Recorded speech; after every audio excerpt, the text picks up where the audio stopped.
পিনাকি ভাইকে চাই চাই বাংলাদেশে আমরা চাই। তিনি একজন মেধা এবং প্রকাশশীল ব্যক্তিত্ব এবং সারা বিশ্বব্যাপী তার একটা সুখ্যাতি আছে বলে আমি মনে করি এবং বর্তমান ছাত্র জনতার কাছে তার যথেষ্ট গ্রহণযোগ্যতা আছে। তরুণ সমাজের জাগরণের অগ্রদূত পিনাকি ভট্টাচার্য, তিনি সবসময় এই স্বৈরাচার, খুনি এবং ব্যভিচারকারী হাসিনার সরকারের বিরুদ্ধে, অর্থ পাচারকারী হাসিনার বিরুদ্ধে তিনি সোচ্চার ছিলেন। তিনি যখন আমাদের দেশে ইন্টারনেট অফ করে দেওয়া হয়েছিল, ফেসবুক অফ করে দেওয়া হয়েছিল, তখন আমরা পিনাকি ভট্টাচার্যের সঙ্গে বিভিন্নভাবে কমিউনিকেশন করার চেষ্টা করি।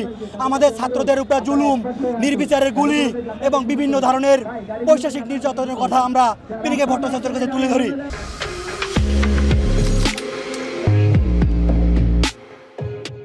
তিনি বিশ্ববাসীর কাছে এই ছাত্রদের অবস্থা তুলে ধরেছেন, যার ফলশ্রুতিতে আমরা আজকে একটা সোনার বাংলা পেয়েছি, স্বাধীনতা পেয়েছি।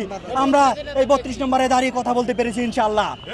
এই ছাত্র জনতা, এই বাংলাদেশের স্বাধীনতা যতদিন থাকবে, এই বাংলাদেশ যতদিন থাকবে, এই ছাত্র জনতার অভ্যুত্থান যতদিন থাকবে, ততদিন পিনাকি ভট্টাচার্যের নাম থাকবে। আমরা চাই, আমি আকুল আবেদন করব মাননীয় প্রধান উপদেষ্টা ডক্টর ইউনূস স্যার এবং অন্তর্বর্তীকালীন সরকারের যে উপদেষ্টাগণ আছেন, তা আপনারা সিদ্ধান্ত গ্রহণ করুন। ডক্টর পিনাকি ভট্টাচার্যকে এই দেশে ফিরিয়ে আনতে হবে।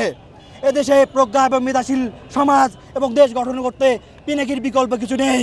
আপনারা কি বলেন? আমরা পিনাকিকে এই দেশে চাই। আমরা সাধারণ ছাত্র জনতা, আমরা সাধারণ মানুষ বাংলাদেশের, আমরা পিনাকির ফ্যান। সুতরাং 32 নম্বর থেকে আমি ডক্টর পিনাকি স্যারকে এদেশে আসার জন্য অনুরোধ করতেছি।